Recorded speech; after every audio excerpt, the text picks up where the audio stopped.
Honestly, Daniel, it's pathetic. She didn't even look at me, just kept unpacking the groceries with slow, deliberate motions. You crawl around in people's crawl spaces all day, come home reeking of sweat and insulation, and then act like you've done something worth being proud of. It's depressing. I stood at the stove, turning off the burner under the chicken. I'd made vegetables too steamed, seasoned. She wouldn't care. I mean, Lauren's husband just made partner at his firm, she added. They're buying a second home. And I'm married to a guy who replaces air filters. What did I do to deserve this? I set her plate on the table, not meeting her eyes. Dinner's ready. She didn't sit. Just crossed her arms and gave me that look. Did you even hear me? I heard you. She let out a bitter chuckle on Saturday. Of course you did. And like always, nothing changes. I turned back to the sink. Behind me, I heard her fork scrape against the plate. The air between us thickened. At least I know what I want, she said. You just exist. I need someone who actually lives. My jaw tightened. I said nothing. We ate in silence. She scrolled through her phone while chewing, not even pretending to care. Then she smiled at something, typed a reply, and locked the screen. Later that night, after the kids were asleep, I sat on the edge of the bed while she stood at the mirror, applying lotion in her robe. I watched her. She looked relaxed. Content. Just not with me. You know, I said, we used to talk after the kids went to bed. She didn't turn around. That was before you stopped being interesting. I stayed silent. Her phone buzzed. She picked it up, tapped out a message without hesitation, then went into the bathroom and shut the door. When she was gone, I glanced at her phone. Locked, of course. Lying on the couch downstairs, I stared at the ceiling, trying to remember the last time she kissed me like she meant it. Then I remembered the old MacBook on the bookshelf. She hadn't used it in months. I got up, opened the lid. It came to life. Telegram was still installed. It asked for a password. I opened Keychain Access, searched for Telegram. One saved login. I copied the password, pasted it, and hit enter. The chat list loaded. One caught my eye. Thursday Circle. For members. Brielle. Tina. Madison. Elise. No yoga quotes. Just posed selfies and tight smiles. I clicked. Tina. Told Mark I'm at yoga. I'm at his brother's instead. Madison. Told Kyle I'm babysitting Elise's niece. He packed me snacks. Elise. Mine zipped my overnight bag. Said I deserve the break. Brielle. Daniel offered to drive me to the retreat. I almost laughed. I didn't blink. Just kept reading. Hotel receipts. Timestamped selfies. GPS pins. Their lies were scheduled and synced. They weren't cheating alone. They were coordinating. I wasn't married to a person anymore. I was part of an operation I didn't know existed. I clicked Export Chat History. Saved every message, image, and plan. Labeled the file. Thursday Circle. Full archive. Then I closed the laptop. Because this wasn't about fighting anymore. It wasn't about yelling or asking why. It was about proof. And I had it. The next morning, Brielle acted like nothing happened. She kissed the kids on the forehead, tossed a smoothie in her bag, and gave me a cheerful, I'll be back around lunch. She was wearing the same workout set she always wore on Thursdays. The leggings, the high ponytail, the pastel hoodie that made her look innocent. She always played the part well. I waited until her car left the driveway before opening the laptop again. Telegram loaded instantly. The Thursday Circle chat was still active. New messages. Madison. Same suite as last time. Key cards under the mat. Elise. You covering? Elise. Already told Kyle we're doing an all-day spa package. Sent him a picture of rose petals and candles from Google. Tina. Mark's completely clueless. Thought I was meeting my sister. I almost feel bad. Brielle. Daniel kissed me on the cheek this morning. Like a puppy. I swear, sometimes I think he's more decoration than husband. I sat there staring at the screen, not blinking. Then I reached for my phone and called one person I knew would understand the tech side of this. Ethan. We hadn't talked much since college, but I remembered he'd gone into cybersecurity. I explained just enough over the phone to get his attention. I need a clean copy of a Telegram chat, including metadata. Can you help? His voice lowered. Whose chat? My wife's. But it's bigger than that. I met him later that day. Brought the laptop and a flash drive. Within an hour, he had everything mirrored to a secure cloud folder. Ethan didn't ask questions, just looked at me once and said, "You want me to track anything live?" I nodded. I want to see everything. Real time. Every message. Every file. Every location tag. He clicked a few keys. Done. What are you going to do with it? Nothing yet. Just keep logging. Back home, I acted normal. Made lunch. Helped with homework. Tucked the kids in. At night, Brielle cuddled up beside me on the couch and started scrolling TikTok. She laughed at a video, held the phone out for me to see. I smiled and nodded. She rested her head on my shoulder. And somewhere, her phone was still syncing messages with a man named Brandon. The next morning, Ethan sent me a file dump. 17 images. 3 voice notes. 1 GPS ping from a hotel on the east side of the city. Inside the chat, Brielle had written, "Still can't believe Daniel hasn't figured it out. I was in bed with Brandon when he called last night. Had to mute the phone. Unreal." The others replied with laughing reactions and heart emojis. There were rules, too. Tina wrote, "Always have one of us on standby for alibi confirmation. Text within a 5-minute window." Madison, "Fake photos should be blurry and casual. Don't over-edit. Too clean looks staged." Elise, "And never forget to turn off location sharing before sending a pic." They built a playbook. A full system for how to cheat effectively, cover each other, and rotate lies. I wasn't angry. I was methodical. I made a spreadsheet. Each row was a Thursday. A log of where she said she'd be, where she actually was, who she was with. I added columns for screenshots, links, file names. A timeline began to form 6 months' worth of coordinated betrayal. I realized it wasn't just Brielle cheating on me. It was 4 wives cheating together. A closed circle. A machine.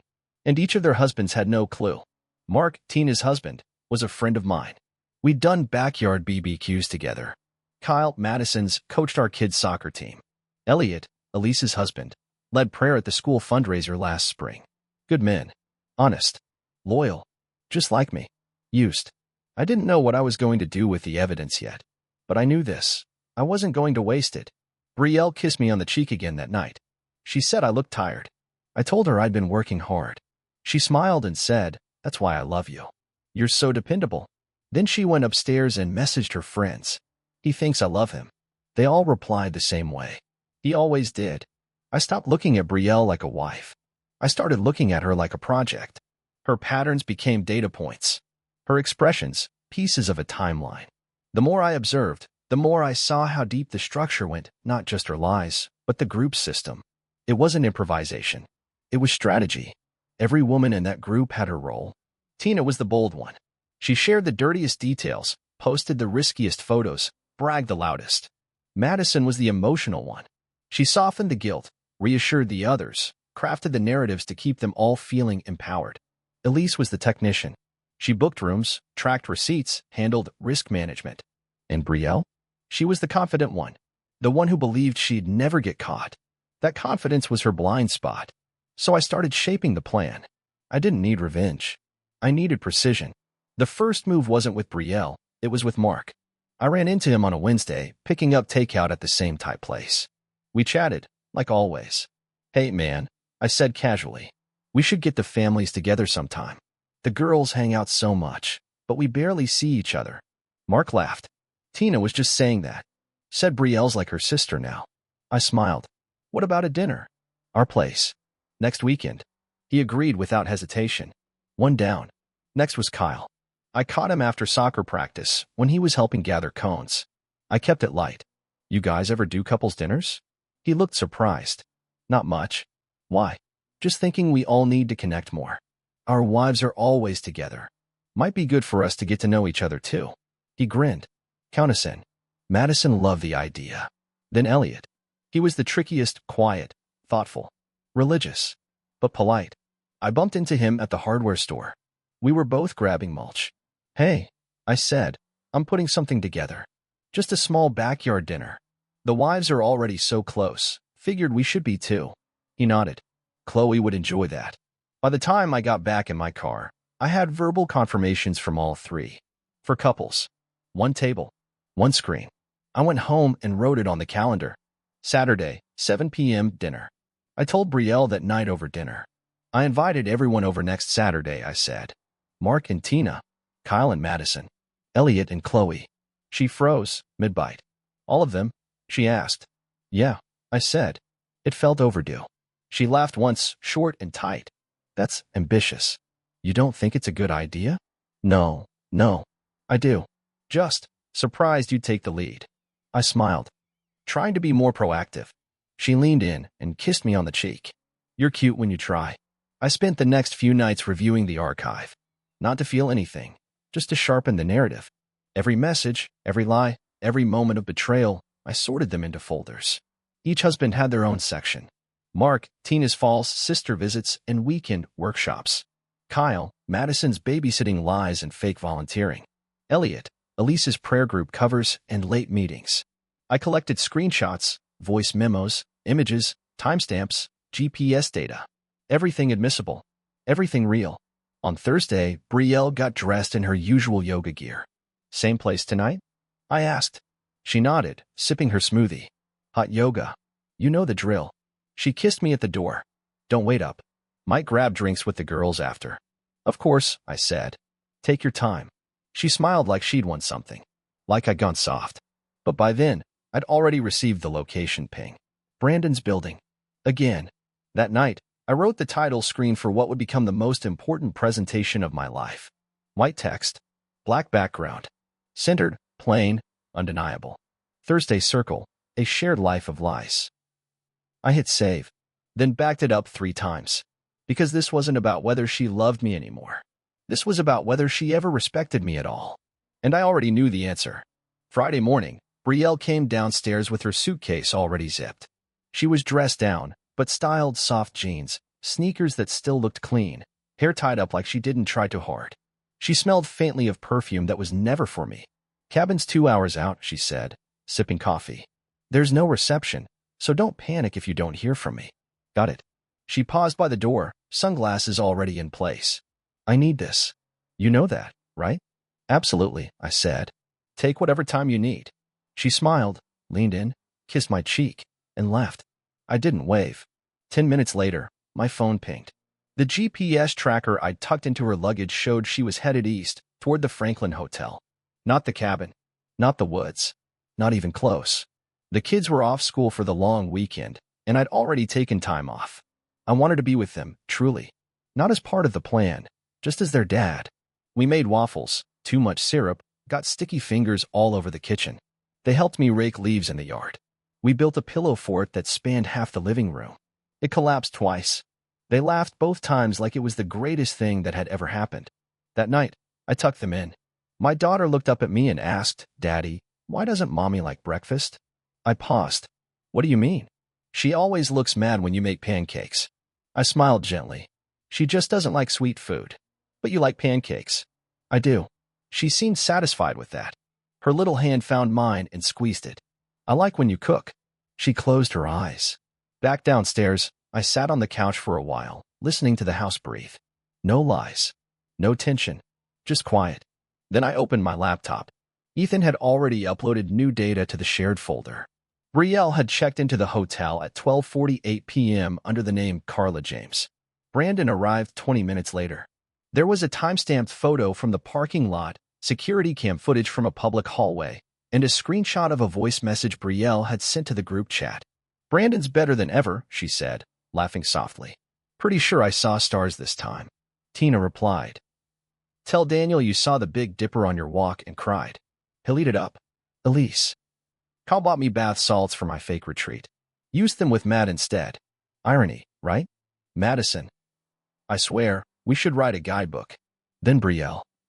Rule 1. Marry a man who won't question silence. I read the line 3 times.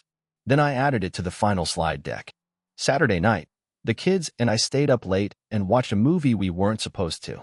Popcorn on the floor, juice in places it shouldn't have been, but they were happy. And I was present. That was the difference. I wasn't escaping anything. I was building something to protect. Sunday evening, Brielle walked through the door, suitcase in hand, hair tied up differently but still trying to look like she didn't care. She dropped her keys and said, Home. The kids ran to her. She hugged them. She kissed me. Softly, on the corner of the mouth. How was it? I asked. She yawned. Peaceful. I really needed it. I'm glad you had a break. She looked around the house. You kept everything together. I try, I said. It's what I do. She smiled. See? Dependable. That night, after the kids were asleep and the house was still, I watched her scroll through her phone in bed. She didn't laugh. She didn't smile. She just stared, then typed something. In the chat, she wrote, "He has no idea. I almost feel guilty." Tina replied, "Almost. Madison, don't break character. 1 week till the dinner. That's our rule." Elise, "Fake it till the wine's poured." Brielle, "Easy. I've been faking longer than that." I closed the laptop, placed the final USB drive into its case, and slid it into the drawer beside my bed. The presentation was finished. The invites were sent. The house was clean. And the lies?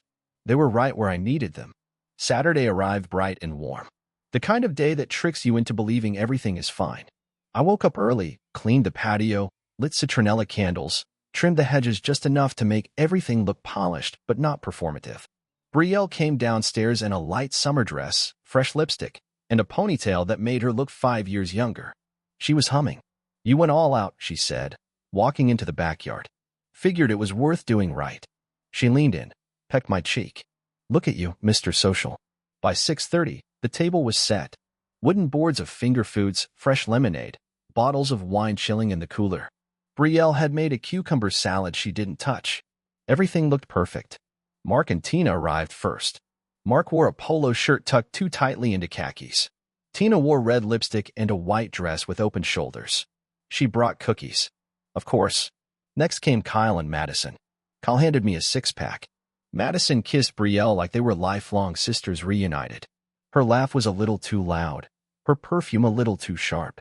Elliot and Elise were last. Elliot carried a small bouquet, said it was from their garden. Elise complimented the table settings twice in 1 minute. Everyone was smiling. Everyone was lying. We grilled chicken. The kids played tag in the yard. The conversation stayed surface-level: vacations, school, weather.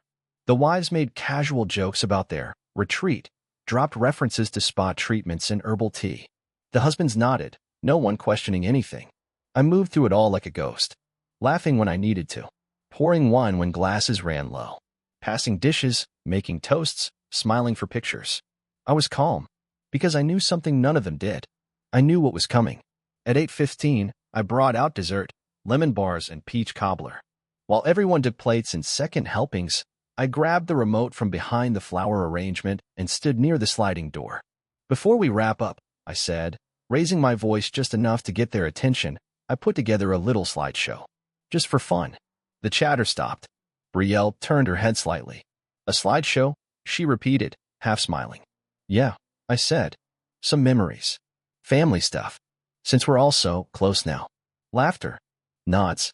Elise clapped softly. The projector hummed to life. The backyard lights dimmed just enough. The screen on the back fence lit up. It started with photos. Harmless ones. The lake trip last summer. Halloween. Kids with messy faces and arms around each other. The wives glanced at each other and relaxed. Then the screen went black. White text appeared in silence. Thursday's circle, private archive. Brielle's shoulders stiffened. The first image was a screenshot of the Telegram group. Tina. Booked room 204 again. Elise. Cover for me. Elise. Told Elliot it's a grief support meeting. He actually offered to drive me. Madison. Just texted Kyle I'm helping Chloe with her niece. He packed me snacks. Brielle. Daniel hugged me before I left. Thought I was going to a spa. I laughed so hard I had to pretend I was crying. The silence fell hard and sudden. Mark sat upright. Kyle blinked slowly. Elliot didn't move at all. I clicked again. Next slide. Photo of Tina entering a hotel with a man who wasn't Mark. Next, Elise kissing someone beside a parking garage. Next, voice memo Madison whispering, "Just be quiet.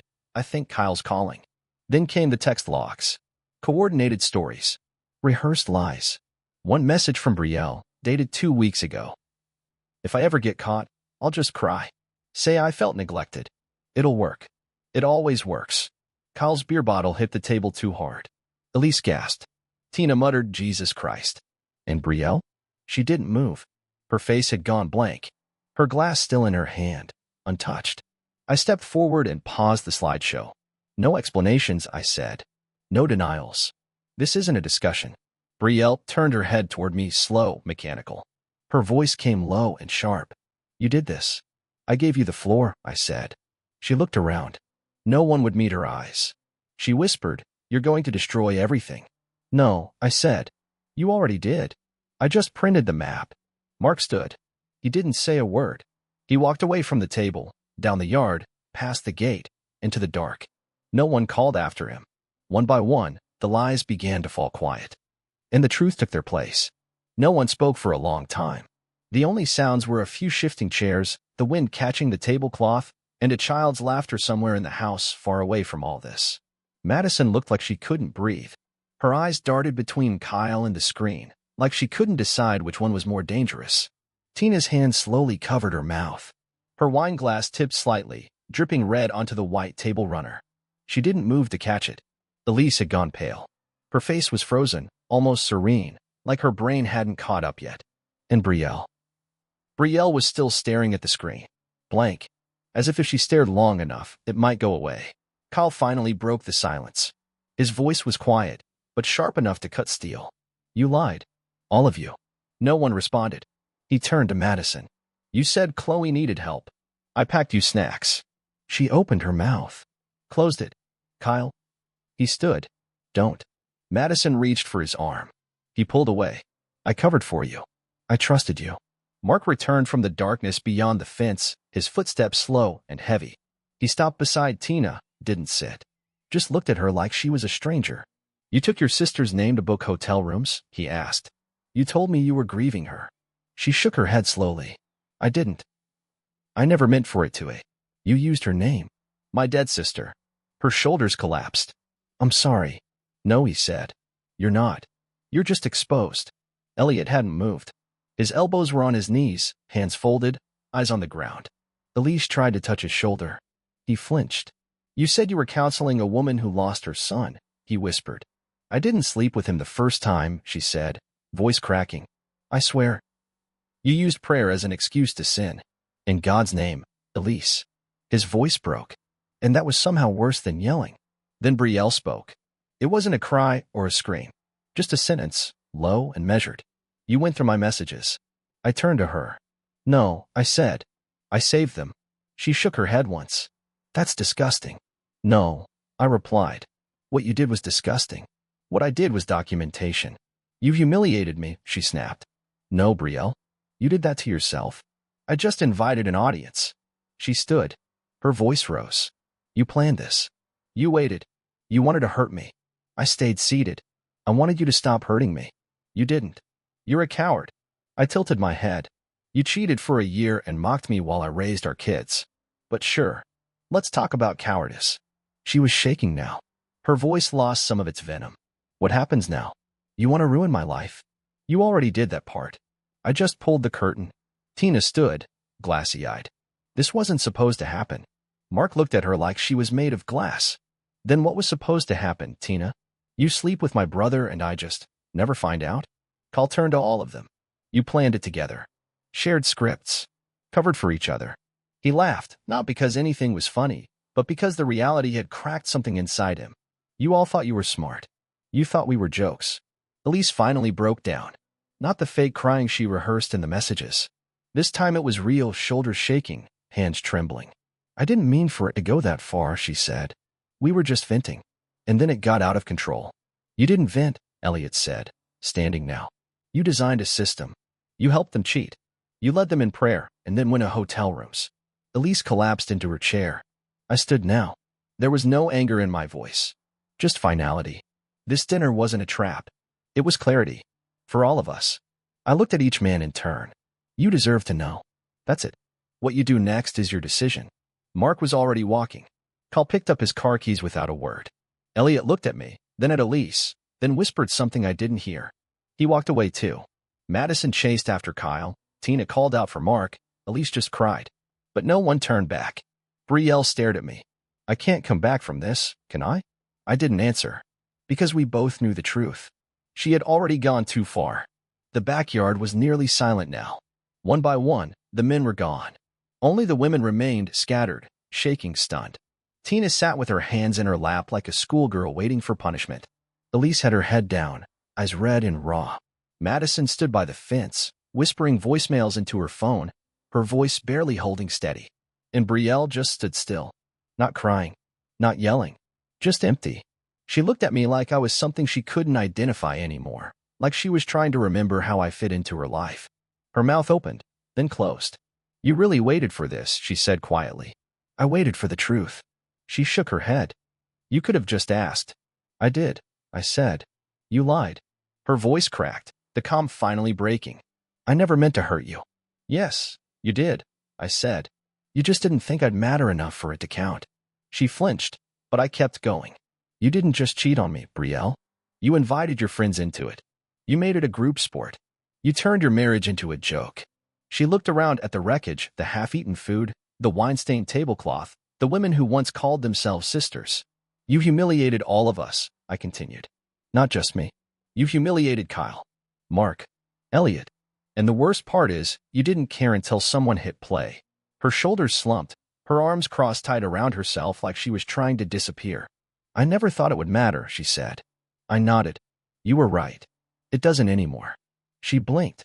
"What does that mean?" "It means you don't have a husband anymore." Her voice came small. "Daniel, I've already filed. You'll be served Monday. And don't bother calling the others.